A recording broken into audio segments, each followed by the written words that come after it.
آل سعود، آل جابر، آل سعود، آل فهد، آل سعود، آل جابر، آل فهد. إيه، قبح الله وجوهكم يا المصريين. ما أدري أنا شنو فيكم، يعني شنو فيكم؟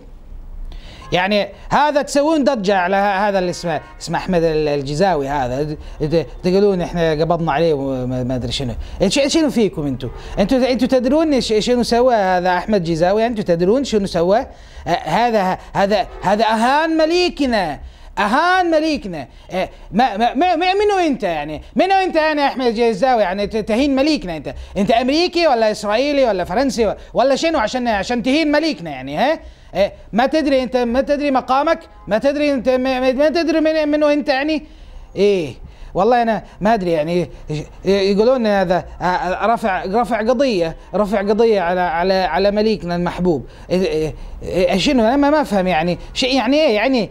شنو انا ما تفهم ترفع قضيه يعني؟ يعني انا افهم يعني ان ترفع حديد، ترفع كراسه، ترفع بدل ما تسمن، لكن شنو ترفع قضية على مليكنا يعني؟ شلون يعني؟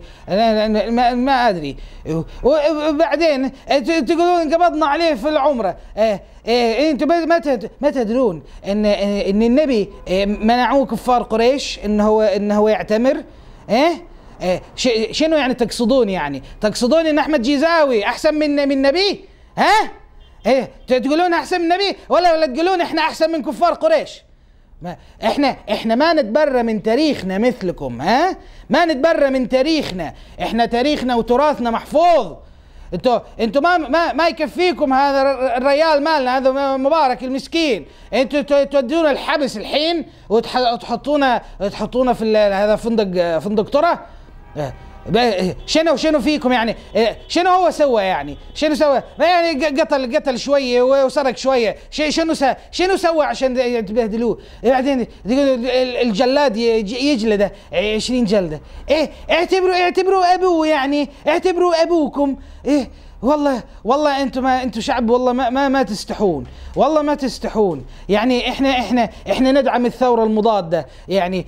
تدرون هذه مالة الرئيس، هذه الزرقاء، اللوحات الزرقاء الموجوده، هذه مالة احمد شفيق، هذه 40 مليون جنيه ينطح جنيه من جيب مليكنا عشان يدعم الثوره المضاده. انتوا نبي مصر ترجع لعصور الوسطى، انتوا تبونها تتقدم. شنو فيكم انتوا ما تستحون؟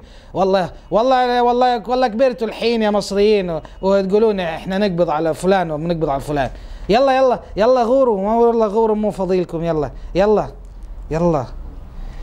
آل سعود، آل جابر، آل سعود، آل فهد، آل سعود، آل جابر، آل فهد. اي والله هذا اللي يريح البال.